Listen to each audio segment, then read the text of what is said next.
नमस्कार, बाजार अगले हफ्ते में आप सभी का स्वागत है। मैं हूं स्वाति रायना। इस शो में हम आपको बताएंगे बाजार में आज कैसा रहा हाल और साथ ही अगले हफ्ते कमाई के कहां पर मिल सकते हैं आपको मौके। आप भी हमसे जुड़ सकते हैं, पूछ सकते हैं सवाल। व्हाट्सएप करें 9582226666 पर। साथ ही आप फेसबुक पर @ZBusiness ऑनलाइन और ट्विटर पर @ZBusiness पर अपने सवाल भी हमें भेज सकते हैं। #बाजार आज और कल जरूर लिखें। और सोमवार के लिए आपकी तैयारी कराने के लिए आज हमारे साथ है एक्सपर्ट ट्रेड स्विफ्ट ब्रोकिंग के डायरेक्टर संदीप जैन। संदीप जी का करते हैं शो में स्वागत। और जी बिजनेस रिसर्च टीम से मेरे सहयोगी कुशल गुप्ता। इनसे जानेंगे इस हफ्ते कैसा रहा बाजार का हाल और साथ ही हमें अगले हफ्ते के अहम ट्रिगर्स बताएंगे आशीष। दोनों से बातचीत करेंगे, दोनों एक्सपर्ट्स अपने एनालिस्ट से बात करेंगे, एक्सपर्ट से भी बातचीत का सिलसिला शुरू करें।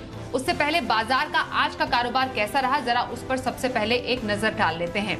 तो कारोबारी हफ्ते के अंतिम दिन हमने देखा बाजार में दिखी भारी गिरावट। सेंसेक्स 1000 से ज्यादा अंक टूटकर 54,303 के लेवल पर बंद हुआ। निफ्टी 276 अंक गिरकर 16,201 के स्तर पर बंद हुआ। बैंक निफ्टी की बात करें तो 600 अंक टूटकर 34,483 के लेवल पर आज ये बंद हुआ है।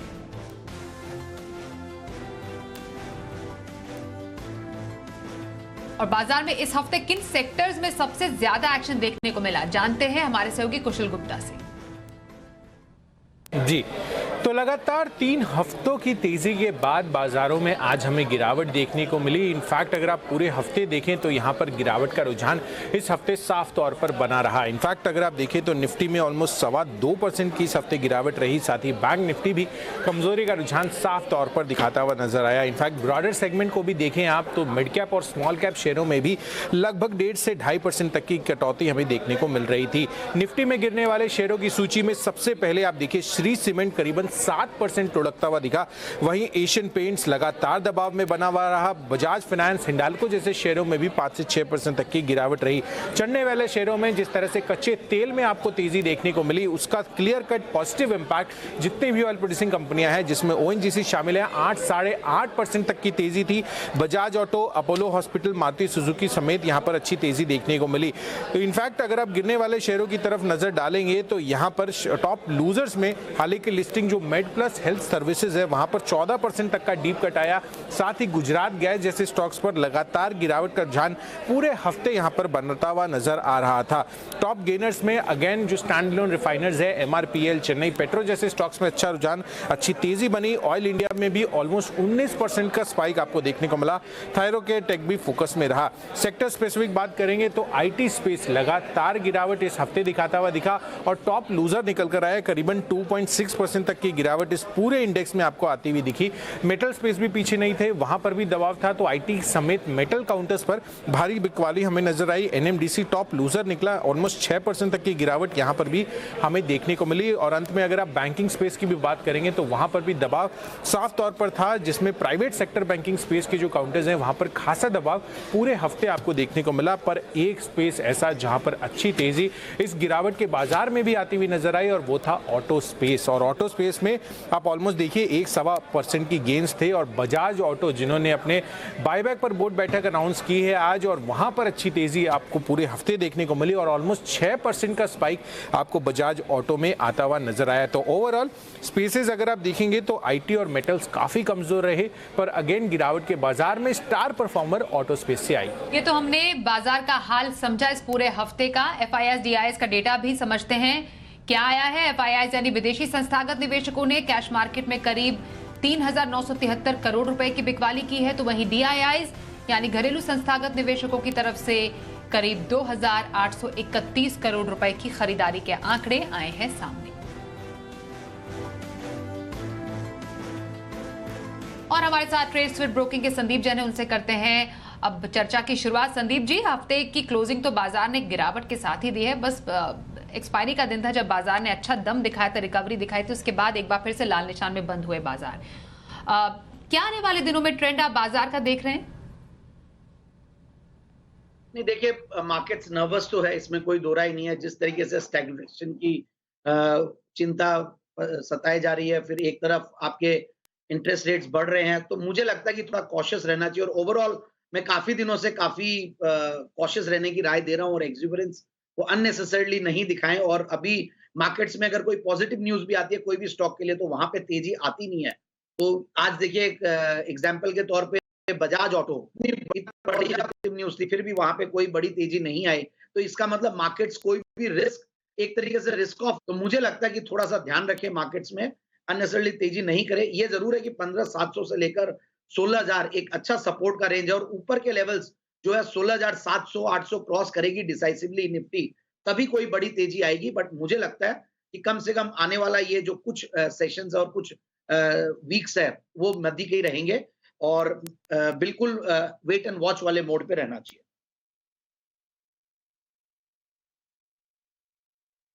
अब अगर किसी को हफ्ते भर का नजरिया रखना हो संदीप जी ऐसे बाजार में, तो पोजिशनल व्यू कहां पर रखने की सलाह देंगे आप?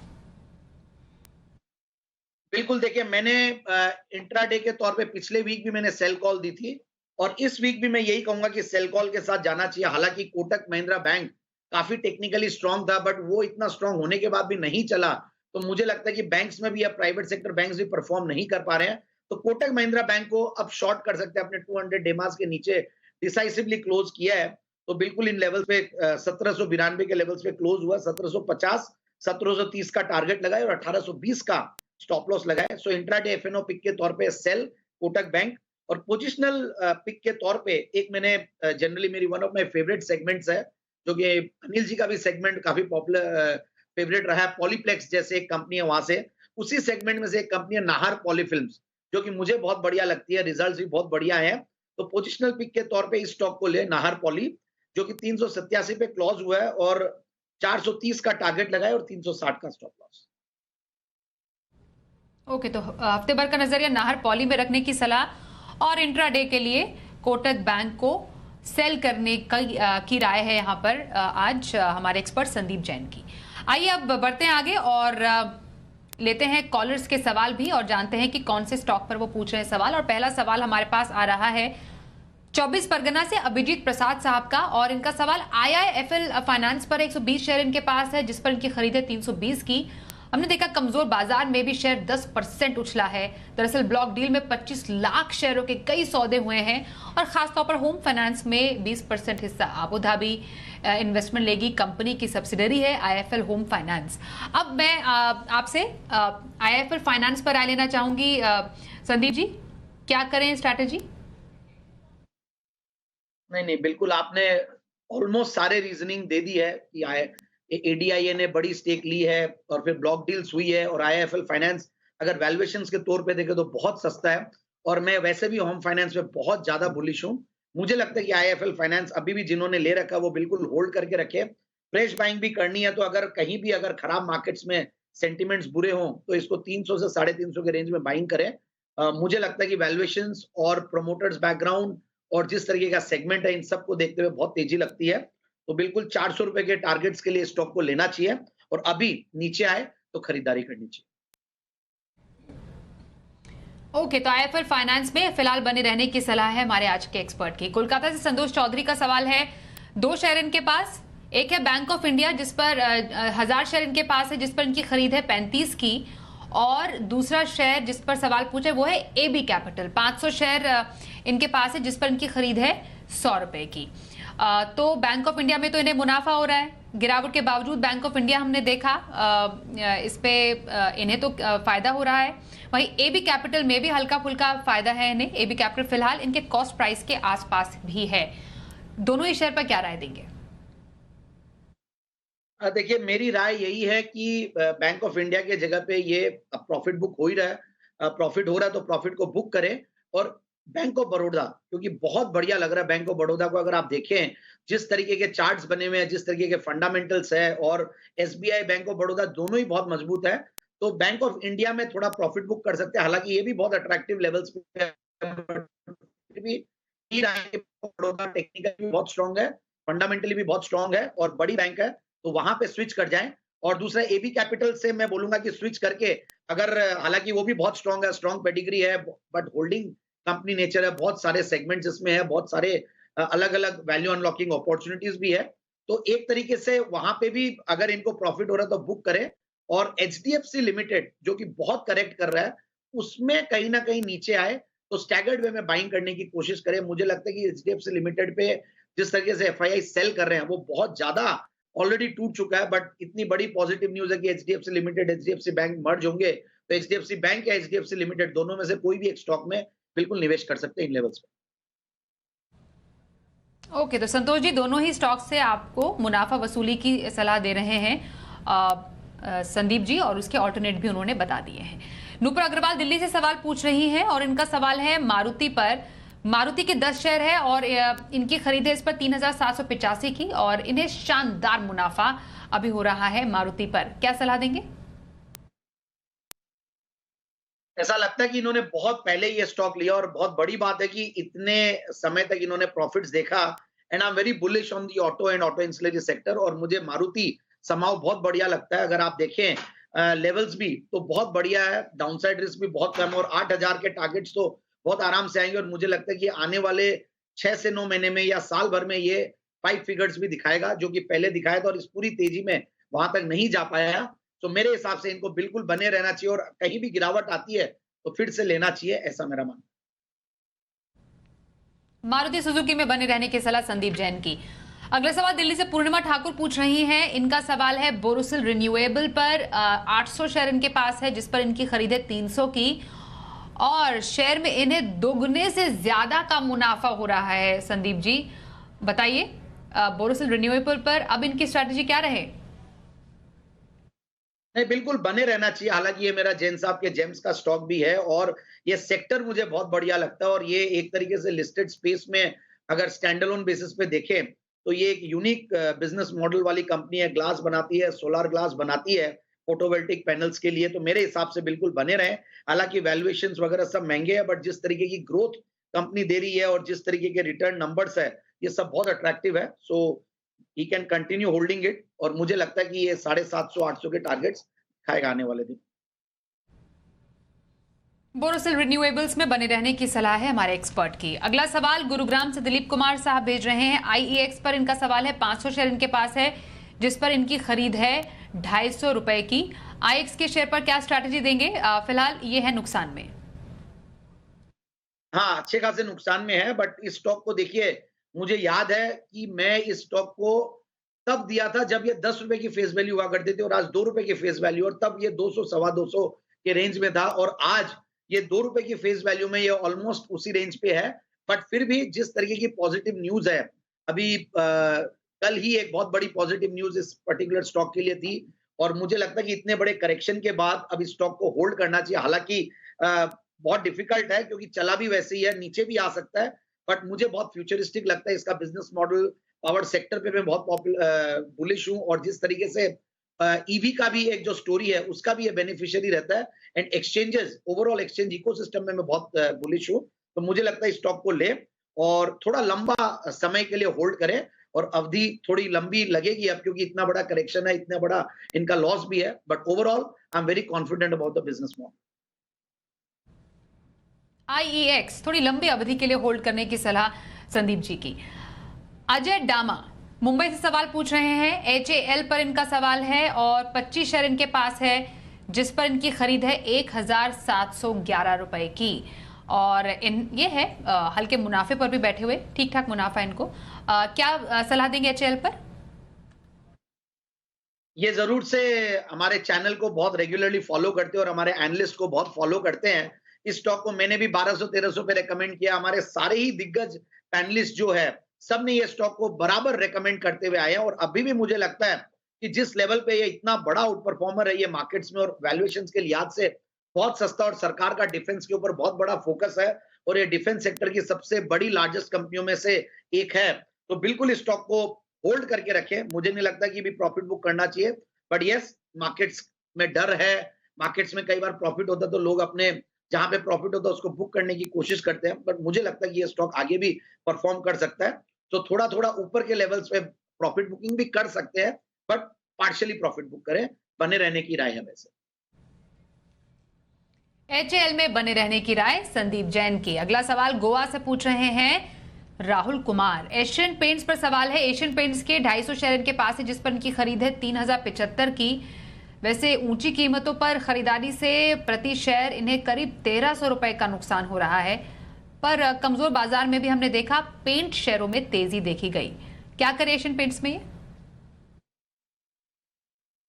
देखिए, मैं थोड़ा सा बेरिश हूँ इस सेगमेंट को लेकर। हालांकि आई am very bullish on the housing finance sector और रियल एस्टेट सेक्टर और इंटीरियर जो भी बिल्डिंग मटेरियल्स है उन पे काफी बुलिश हूँ। बट ये स्टॉक देखिए, जिस तरीके से क्रूड ऑयल की प्राइसेस बढ़ रही है, तो क्रूड ऑयल का बहुत बड़ा अफेक्टेड अगर कोई सेक्टर है तो पेंट सेक्टर है। तो मुझे लगता है कि बस अब इनको बने ही रहना पड़ेगा। हालांकि इस सेक्टर में और इस पर्टिकुलर स्टॉक में जो कि मार्केट लीडर और बहुत बड़ी वैल्यूएशन गैप, अगर दूसरी कंपनीज को देखें और इसको देखें, और लीडरशिप की भी जो इसकी पोजीशन है और कॉम्पिटिटिव इंटेंसिटी भी अगर देखें इंडस्ट्री में, तो सबसे ज्यादा अगर फायदा होता तो वो एशियन पेंट्स को ही है। तो मेरे हिसाब से इस स्टॉक को होल्ड करें। हालांकि बहुत बड़ा लॉस है, इट्स वेरी डिफिकल्ट। नेगेटिव दिख रहे हैं सारे मुझे जो भी फैक्टर्स दिख रहे हैं, बट फिर भी मैं ये कहूंगा कि क्योंकि जिस तरीके की क्वालिटी, जिस तरीके की लीडरशिप, जिस तरीके की ये कंपनी काम करते हुए आई है और जो ग्रोथ दी है और जो फंडामेंटल्स है, इस स्टॉक को होल्ड करके रखे। बट समय देना पड़ेगा, तभी ये पैसा वापस से रिकवर होगा और हो सकता है प्रॉफिट में भी निकले। साल डेढ़ साल का नजरिया रखिए। ओके, साल डेढ़ साल के नजरिए के लिए एशियन पेंट्स में होल्ड करने की सलाह संदीप जैन की। अगला सवाल भी लेते हैं, विनोद गढ़पाल का है, नागपुर से सवाल पूछे। जेएसपीएल पर सवाल है इनका। 350 शेयर है, 400 इनकी खरीद है। मेट्रो शेयरों में आज गिरावट देखी गई, सेंटिमेंट काफी कमजोर रहा है, जिससे हमने जेएसपीएल भी देखा 1.5 से 2.5% नीचे रहा और इन्हें हो रहा है नुकसान भी। क्या राय देंगे जेएसपीएल पर इन्हें? देखिए, जेएसपीएल पे वेरी फ्रैंकली मैं जब भी राय मांगते हैं मेरे से, तो मैं हमेशा नेगेटिव राय देता हूं, क्योंकि इस स्टॉक की जो नेचर है, जिस तरीके से ये वॉलेटाइल है, it's very difficult to handle this stock.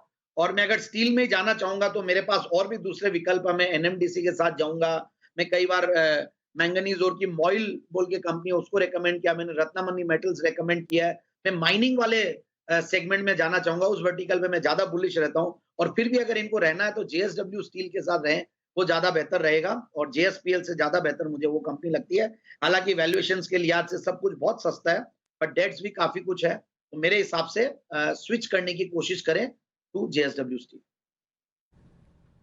But okay, तो जेएसपीएल से स्विच करके बिल्कुल बिल्कुल या समय देना पड़ेगा। मार्केट जब वॉलेटाइल रहते हैं तो स्टील सेक्टर के कमोडिटी वाले जो सेक्टर रहते हैं, इनमें काफी कुछ वॉलेटिलिटी आती है और थोड़ा समय देना पड़ता है। अगले हफ्ते बाजार के लिए क्या होंगे अहम ट्रिगर्स, बताने के लिए हमारे साथ आशीष चतुर्वेदी। आशीष, अगले हफ्ते के मेन इवेंट्स कौन से हैं? देखिए, सबसे पहले आज देर शाम को जो है यूएस की तरफ से महंगाई दर यानी सीपीआई के जो है वो डेटा मई महीने के आते हुए नजर आएंगे। फिर कल यानी शनिवार तो यहाँ पर ई मुद्रा जो कि हाल ही की लिस्टेड कंपनी है, इसकी बोर्ड बैठक है जहाँ पर नतीजों और डिविडेंड के ऊपर विचार होगा। 13 जून यानी सोमवार को देखें तो सेरा सैनिटरीवेयर इस स्टॉक में जो एक्स डेट होगा, यहाँ पर देखें तो 20 रुपये का जो है फाइनल डिविडेंड था, स्पेशल डिविडेंड था 15 रुपये का। तो स्टॉक में आपको करीब 35 रुपये का एडजस्टमेंट खुलते ही देखने को मिलेगा। ग्लोबल मार्केट्स में भी एक्शन रहेगा क्योंकि यूके में इंडस्ट्रियल प्रोडक्शन अप्रैल महीने के जो आंकड़े हैं वो आते हुए नजर आएंगे। मंगलवार यानी 14 जून की तरफ आते हैं तो यहाँ पर देखिए बजाज और जहाँ पर बोर्ड की बैठक होगी और काफी लंबे अरसे के बाद जो है कंपनी बायबैक करने जा रही है। कितना बायबैक होता है फाइनेंस, यहाँ पर देखिए करीब 2000 करोड़ की पूंजी जुटाने पर बोर्ड बैठक होगी। एक्स डेट है इंडियन बैंक की, फाइनल डिविडेंड है करीब 6.5 रुपये का, तो यहाँ पर आपको एडजस्टमेंट देखने को मिलेगा।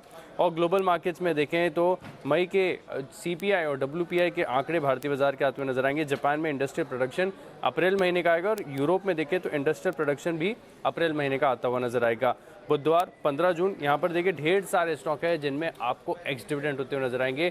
काफ़ी सारे स्टॉक ऐसे एडजस्टमेंट दिखाएंगे। हिंदुस्तान यूनिलीवर देखें करीब 19 रुपये का एडजस्टमेंट होगा। टाटा स्टील फाइनल डिविडेंड है 51 रुपये का, इसका एडजस्टमेंट है।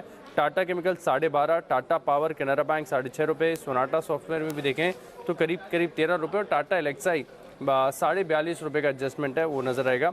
गुरुवार की तरफ आते हैं तो यहाँ पर देखिए 16 जून एक्स डेट है। अपोलो टायर्स 3.5 रुपये के आसपास का डिविडेंड है।